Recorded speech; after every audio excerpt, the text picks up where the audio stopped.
When was the last time you visited Chicago's free zoo? No, yeah, really. Lincoln Park Zoo is free.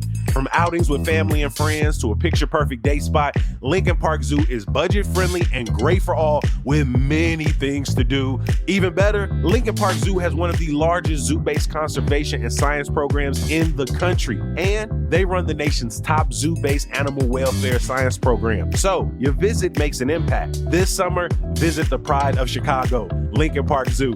Go to lpzoo.org to plan your next visit to Chicago's free zoo.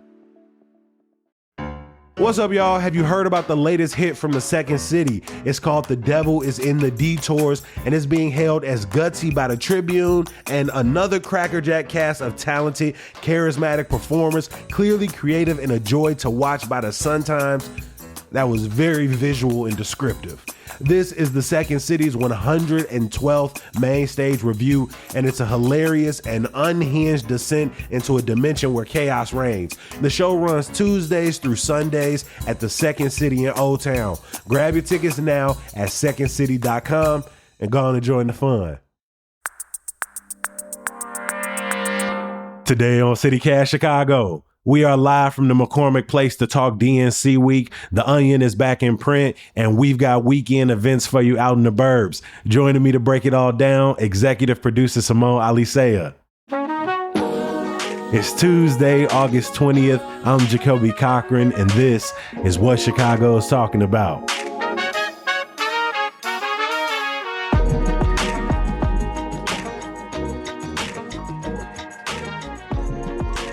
Morning, Simone. How you feeling? I'm all right, Jacoby. How are you?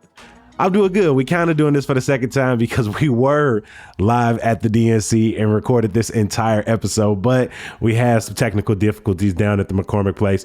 And so we're back to catch people up because we really wanted folks to, we had talked about what the security perimeter looked like. We talked about what the expected protests and protest routes were, but we didn't really cover in yesterday's episode exactly what's going to take place at the DNC over the next 4 days in Chicago. And so we want to make sure we drop that in, but also we've now since experienced what the footprint looks like around Chicago. And having to actually go through that Secret Service security, I lost a water bottle to the cause. We really tried. But yeah, so we were at McCormick Place, which, right, so the DNC has two main locations, right? You have the United Center, which is where all the primetime stuff is going to be happening in the evenings. That's where, Joe Biden spoke. The Biden spoke on Monday, spoke yesterday. Today is supposed to be the day of the Obamas. Both Barack and Michelle Obama speaking along with Governor J.B. Pritzker tonight.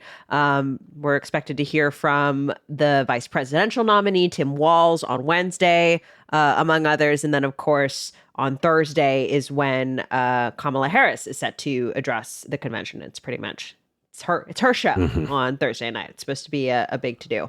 So that's what's happening at the United Center.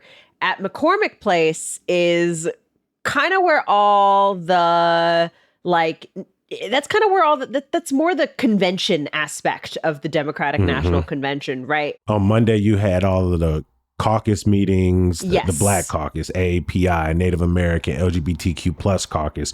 I think you were about to say that's where they have the delegation breakfasts. Yeah, so all the delegates are having breakfast. So Pritzker had a breakfast right on Monday with some delegates, and each state delegation has their own little thing. And so that's where a lot of the delegate business is happening. And you get these smaller work groups or whatever. It's also kind of the part of the DNC that is the most accessible to the public. It's the Comic-Con part of it, as you were describing to me all morning. I talk about it. I was talking about this a lot because basically the McCormick Place portion, I think we didn't even emphasize this very much in our coverage. It's just there is a portion of this where it's you can just show up if you're willing to go through the security perimeter and go through the metal detector or whatever. You can just go. And the part where we were hanging out at McCormick Place was called, they call it Dem-Palooza. it was, we didn't make the name. Not very creative, but it captures what's going on inside. There were, dozens of vendors, something you'd expect to see, like if you were at a street fest, if you were at, of course, what McCormick Place is known for, at a convention hall.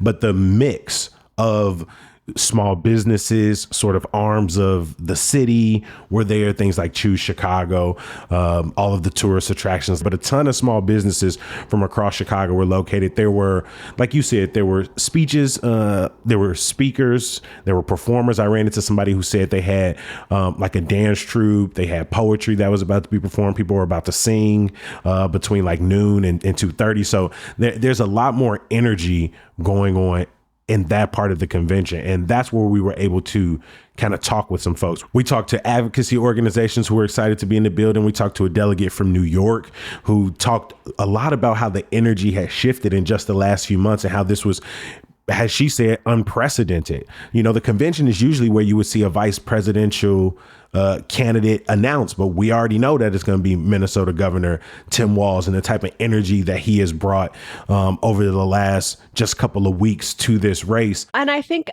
that's the thing that's been the most surprising to me about the Democratic National Convention has just been the energy. I was really kind of expecting this to feel like any other major event that happens in Chicago. Yeah, if it wasn't here, I'd probably miss most of it. Well, and Chicago, on the flip side too, Chicago already had, I already ignored NASCAR and Lollapalooza this summer. You know what I mean?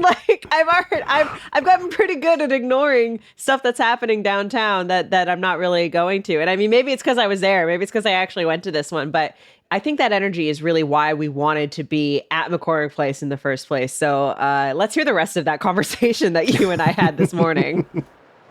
I'm definitely somebody who tries not to cap for politicians, buy into the energy, into the speeches. I want to see, how are you going to govern, right? How are you going to be different than the status quo? But I will say, especially since we've been talking about the vice presidential pool, those potential picks over the last few weeks, the energy that not only Kamala Harris has brought to the DNC, but Tim Walz has brought to the DNC. I feel like every one of his speeches, every one of his appearances, every time he comes up on social media, the moment last week with Kamala Harris when he was talking about eating white people tacos with just ground beef, no seasoning, and some cheese, he really has captured the nation's attention in a way that I didn't imagine that these two individuals would be able to bring such media attention, such social attention in a race that largely had people yawned, bored, or upset, or right, or straight up frustrated and angry. I didn't expect the narrative to be so torn between, again, yes, let's push them. I didn't expect them to be able to grab this type of momentum, these type of poll leads at this point. You know what? I think the other thing, too, that I think this speaks to as well is the DNC itself. A party convention is essentially the time when the national party apparatus, locks down its agenda and filters out, across the parties in various states, et cetera, right? This is the time when, the party comes together and says, hey, here's what we're doing, here's how we're strategizing. In any other context, it would be, one of the most sort of boring, board meetings, like political meetings, that no one's actually really that interested in attending. But what I think is wild and what I didn't totally expect, so my mother came into town over the weekend and she flew into O'Hare and she was like, there were DNC greeters at the airport with blue pom-poms. Wow. This is truly Comic-Con. This is truly this is the the Olympics, or whatever. It's the Democrats' convention to be place to be their last organized hoorah before they send everybody to Arizona, and Pennsylvania, and Georgia, and Kentucky. It feels like that last time. Quick question, because your mom's been to town a bunch of times. I imagine she's taken a blue line before. Was her blue line any more clean? So I actually picked her up from the airport this time, although which was a mistake. I shouldn't have done that because the traffic was awful into O'Hare. But I took the red line to McCormick, and my red line was definitely cleaner. Black Club had a story about how the trains are looking a little cleaner this week. The windows look Windex, the seats look shampooed. Y'all not fooling us. We see y'all put a little extra attention. We've also got all those wraps on the train cars with like inspirational messages. Yeah. I think this is the other thing too is right. Chicago is really trying to show, they're trying to show off, and they're trying to show off in a couple different ways. One, obviously, we've got stuff to do. We're clean, right? The trains work. We're doing all that stuff. I think they're also trying to walk this line. It was so interesting watching the protest on Sunday, the first kind of major protest. Yeah. Our producer, Michelle Navarro, is out at Union Park on Monday as we speak, talking to folks with the March on DNC Coalition. But on Sunday, it was interesting because you had a big protest. It was hundreds of people, but probably not the biggest one that we're going to see this week. And that was sort of like closer to Grant Park by the lake, downtown area. And what was reported is that just there was this really, really long line of police visually, showing up in numbers, right? And they were out there before. Yes, they were there way before protesters. And Superintendent Larry Snelling himself out there for a very long time, which is not usual. No. That doesn't always happen. And so I think, and the protest was also crazy short. Like, I feel like I saw it. It was like, oh, it's starting. And then an hour later, it was like, and they've pretty much mostly dispersed. We're not going to really see, because all we're seeing thus far are people, they've already agreed upon their route. They've already agreed upon what technology they'll have at their disposal, how long they can be out there. The police are sort of responding to what they have sort of seen on the schedule. But I'm interested to see that amount of police. One, I need to see what these overtime bills are after this week is over, because the amount of salt trucks, the amount of police cars, the amount of SUVs. And just the people. Like, I really cannot emphasize enough just the number of personnel who are out. And so I wonder how this amount of personnel responds once you see more uncoordinated protests, when people are not just trying to stay on the route that was prescribed to them, when they want to make more noise, when they want to be what a protest is, which is disruptive. And so we know there are going to be efforts to go against the grain, like we saw on the opening night of the DNC, someone getting on stage. The sort of like the welcome delegates party. Yeah. Well, I believe it was during the weekend on Sunday. You saw people sort of getting up there and saying, we're going to grab this mic when we can. And so I am interested to see how that plays out. One thing, if you are considering going to either the McCormick Place or the DNC, we already talked about traffic stops. Go to OEMC's website to see the different security perimeters. But if you think you like me and you like, you know what, I'm going to get a divvy or I'm going to get a scooter and I'll get closer than I possibly can, maybe on the train, maybe on the bus, maybe in a car, just going to put the pause on you.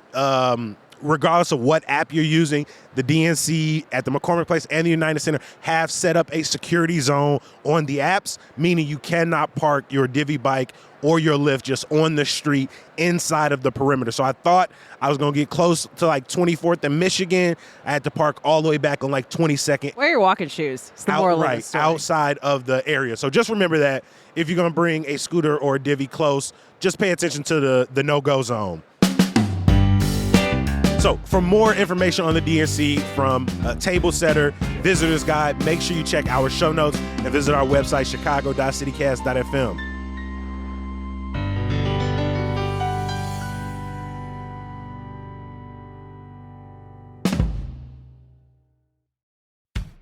Back to school often means going back to the doctor's office, and there are many types of appointments that are essential to your child's well-being. And if you have a student that is starting, let's say, the second grade, like my niece, then they are most likely due for their first orthodontic visit. Now, often it can be very stressful trying to find the proper time, funds, and doctors for the various appointments. For orthodontia, Orthodontic Experts is where the best value, quality, and accessibility align.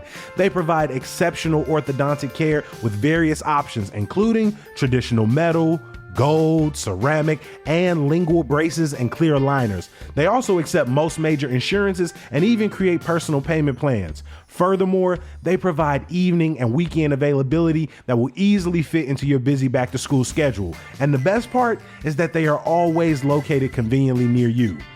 So why wonder? Find out if orthodontic treatment is right for your child now with a no-cost consultation.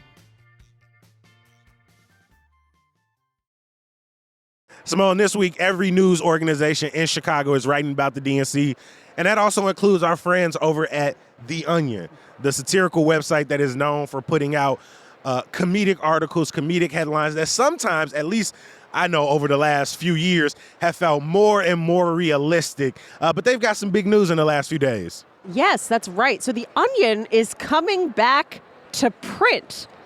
Which is wild to me because I don't think I've ever experienced The Onion as a print product. It's been over a decade since they were last print. Yes. It has always been sort of an online satirical thing. I think famous headlines. And this is huge for a few reasons. Obviously, of course, the timing with the DNC. They say that if you subscribe now, you're going to get it's like a special DNC print issue that they're doing that I'm sure will be very funny. But, the other thing is The Onion was just sold to new owners, and it's sold to a Chicago-based company, and so you have this new ownership group that's trying to breathe new life into this thing. I don't know. It's interesting. I feel like The Onion, like Obama years Onion, in my brain, it was like such a part of the conversation, and then I feel like during the Trump years, it was so hard to write a satirical headline during the Trump years. It all felt like prophecy at times. You know what I mean? It was like, are you looking into the future? Or sometimes it felt like they were saying the right version of a headline, like they weren't dancing around something. It was tough. And then the pandemic hit, and I feel like the Biden years have just been so. It's just been kind of so wild, and I feel like they kind of got lost in the shuffle. So I don't know. I'm really excited. I don't know. We need more comedy at the DNC, guys. I know Colbert is here. I know Stewart is here. I saw Colbert's show on Monday night with my mother. That's literally the whole reason she's in town. But I'm excited for this. I think it'll be fun. And as soon as I can see it, as soon as I can see what the print edition looks like, I want a copy. I want at least one copy for sure. But I want to see, Simone, can you spot the Onion headline, or is this just a different publication's headline? So I'm going to read the headline, and you tell me, is it from The Onion or is it somebody else? Oh, boy. All right. So the only thing that could kill the vibes at the DNC. That's a real headline. Yes. That's 100% a real headline. I'm pretty sure. Is it a local publication or a national publication? It's a national publication. Is it Vox? No. Okay. Who is it? Slate. Oh, I was so close. No, I love that you said Vox, though, because when I was looking up headlines, I was like, okay, I didn't think I was going to find it at like the Sun Times or Tribune. I was like, I got to go places where they maybe write with a little more personality in their headphones, and Vox was one of the places that I checked out. Okay, here's another one. Trump on accepting nomination. This is boring. I'm a little bored. I really want that to be a real headline. I think it's an Onion headline. It is an Onion headline. It is. I tried to find, hold on, what was my other one? Screaming Trump takes out frustrations on person he assumes is J.D. Vance. I think, okay, it's the person he assumes. Yes. That's the Onion headline. It took you out right there. Okay, I have another one. It helps that I've been writing headlines for 10 years. I've been writing a lot of headlines for a long time. And I feel like I didn't do a great job. We did this very quickly. We did this very quickly. Harris's plan is economically dumb, but politically smart. Is that an Onion headline? I think it's a real headline. I think it's a real headline. Yeah. Who do you think it's from? I thought that was Jacobin magazine. Is that one? Read it one more time. Harris's plan is economically dumb, but politically smart. Politically smart. Is that on? I have no idea. Is that on Nate Silver's blog? I have no idea. Mm-mm. It is The Atlantic. The Atlantic. Oh, I should have guessed. All right, and then, hold on, I got one more for you. Trump campaign releases video on how to mispronounce Kamala. I think that's an Onion headline. It is. I had to think about I thought that might get you, though, because he's been mispronouncing it so I thought purposefully. The issue, so here's the real issue with The Onion is because I follow them on Instagram, and I was like, oh, I think I saw that on Instagram. And I was like, but wait, was it from The Onion? Is that where you saw it, Simone? I don't know. It's a welcome addition to the Chicago media landscape, in my opinion. Another print. I gotta get back into the print paper. I'm here for it. And this is where it confuses you. Things Biden can do to reinvigorate his campaign. Well, that's okay, but that's like, I'm gonna tell you, the article is from early July. so that could be an Onion article, but that could be a real headline. That could be a regular, normal headline. Right? Yes, 100%. One more thing before we get out of here, Simone. All summer long, thanks to our sponsors over at Revolution Brewing, we have been providing people with a weekend calendar of festivals. And this weekend, while there are some great events happening in Chicago, it looks like this is the week to get out into the Chicagoland area, get out into some neighboring suburbs, and see what they got to offer as well. Yeah, a little bit of irony here. We got the DNC taking up all the oxygen here in Chicago, but the burbs have a lot of weekend stuff going on. Will County Fair is happening. That starts on Wednesday. That starts tomorrow. You've got Corn Fest out in DeKalb, the Palatine Street Fest, Skokie's Backlot Bash, Gale Woodstock, which I think is a great name. I love that for them. I was going to say my favorite is West Chicago Food Festival, because if you don't know and you think that's west side of Chicago, it's not. It's actually West Chicago is its own thing. It took me a long time to learn it's its when I own moved thing. to Chicago. It took me a very, very long time. I was so confused. The Glen Ellen Festival of the Arts, Port Clinton Art Festival, and then there are a few things happening in Chicago, Chalk Howard Street and Rogers Park, the Bucktown Arts Fest, which I know is a fan favorite for a lot of folks, the Chicago Romanian Food and Folk Festival in West Ridge, and then also one of the picks for August from our producer Michelle Navarro, the Latinx Festival at Navy Pier, which is a free Latin music festival. Jacoby, are you trying to get out to any more fests? What are you looking to do? Yes, this weekend, if y'all have been listening to the podcast, I've been talking about Ravinia all summer long in our festival guides and our ads, and finally, my Ravinia weekend is here. I am packing my backpack with a blanket, with some wine, with a full sandwich plate, with a fruit spread, and I'm going out to see the Roots. Yes. This Saturday night out at Ravinia. They're going to have special guests, Diggable Planets and Arrested Development. Gates open at 5. The concert doesn't start till 7:30. And I always love to do a twofer, so I go out early and sit on the lawn, relax, and then I'm going to finish up sitting in the pavilion where I like to watch the concert. I don't like to watch the concert from the lawn. I like it a more traditional concert feel when the music starts, and then picnic vibes earlier. And so I've been looking forward to this all summer, and it's finally here. So it was wild. So Ravinia is a sponsor of CityCast Chicago, Yes. we should say. But if you know Jacoby, like I know Jacoby, you know that he'd be talking about this just regardless. He's been looking forward to this specific concert. I think that might be why they reached out to us, because they could tell ever since last year. I've talked about it every couple of months. Yes. I couldn't wait. Like when they dropped the lineup for the summer, it was in my good news. When tickets became available, it was in my good news. And so I've been looking forward to this for some time. I'm so happy for you. I'm glad you get to live your Ravinia dreams. That's what we're here for. And I'm going to always be grateful to them, because I saw Lauryn Hill there last year. She was relatively on time, and then a lot of people bought tickets for her Fuji's reunion tour, and it got canceled. So I'm glad the one time that I trusted Lauryn Hill and I trusted the venue for the show to get put on and go through, it was Ravinia, and they lived up to it. So they got my heart and my trust moving forward. And at least once a summer, I'm going to get on the Metro, take my free ticket up to Highland Park and enjoy it. And so that is this weekend, and I'm really looking forward to it. Obviously, they got more shows coming up. Check the link in our show notes for the rest of their summer lineup. But, I'm so excited. I didn't even have to look into my calendar. I was like, what am I doing? Hit me immediately. I'm so excited. I got to give a huge thank you to our executive producer. I know I say thank you to you every episode, every week, G, but thank you for bringing us here today, setting this up. It was a pleasure and joy. You're the best, G. You're the best at your job, and I appreciate that you're on mic. I agree with the comments. More Simone. More Simone. More Simone. That's okay. But thanks so much. Before we get out of here, remember, CityCast Chicago does not start and stop with the podcast. Head over to our website, chicago.citycast.fm. There you'll find our latest headlines. They're not onion style. They kind of just straight up. Make sure you subscribe to our daily newsletter, Hey Chicago, where we're going to send you all of these things and more to your inbox every morning, Monday through Friday, for free.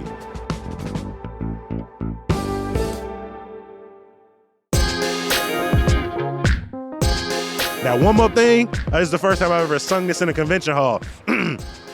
Some good news. Latin Restaurant Week is ongoing all week. Dozens of Chicago restaurants across the city are cooking up special deals until the end of August. No tickets needed. Just go to their website, find a restaurant you like, and enjoy the deals. We're going to be back bright and early tomorrow morning. We'll talk to you then. Peace.